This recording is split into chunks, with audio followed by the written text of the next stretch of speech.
The RSI program is intended for repetitive strain injuries of the wrist junction, but it is also a carpal tunnel syndrome program. So if the basic carpal tunnel syndrome exercise program did not completely alleviate your symptoms, sometimes that's due to a locked wrist joint.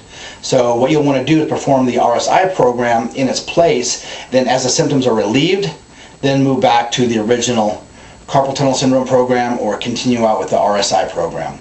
But again, it is a second option to the original carpal tunnel syndrome program. So if you're not making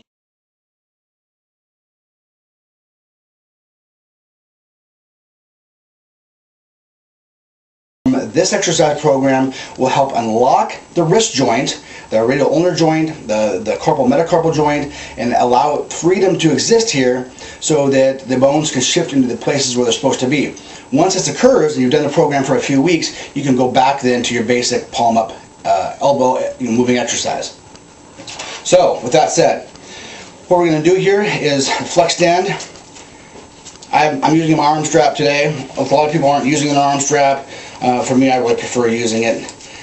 Sometimes when you're really wide, you're trying to reach across you and hold on to the bands and everything, and it's just kind of a hassle. So I like my arm strap. What I'm going to do here is, again, start with a basic palm up exercise. My palm up elbow moving. I'm going to do my set of 10 during week 1, 10, 12, and then it goes to 12 to 20. I can alternate this with isolated if I so choose. Okay. The two next exercises are going to be the pronation and the supination. I'm still in this arm position here for the pronation. What I'm going to do is extend my wrist and fingers, spreading my fingers apart, rotating the wrist over into a palm down position, and then back up and then closing my hand, and then back forward, over, back, and again. If you can see this clearly.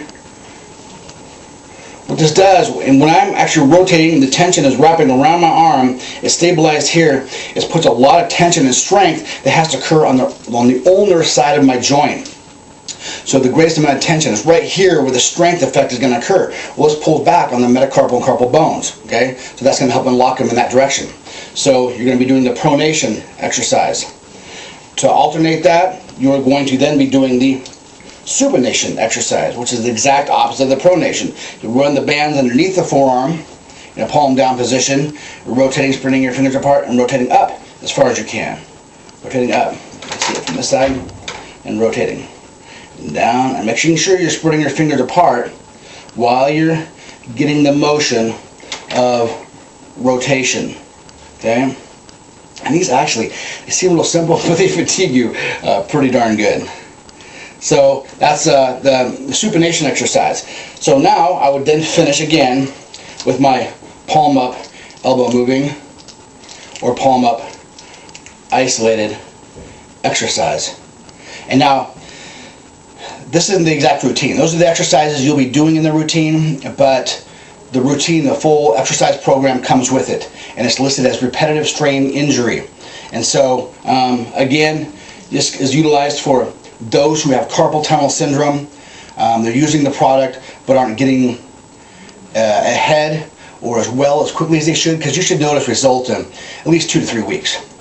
If you feel like you're getting somewhere but not quite where you feel you need to be, then alternate over to the repetitive strain program, and this list of exercises, and of course it increases each week and so on and so forth, will help unlock the joint, create strength in rotation and pronation and supination, and then what it'll do is help unlock the carpal metacarpal and the radial ulnar joints so that you get freedom in there, and that way the carpal tunnel can open up, reduce impingement on the median nerve, and reduce the paresthesia, numbness, tingling, pain in the fingers. So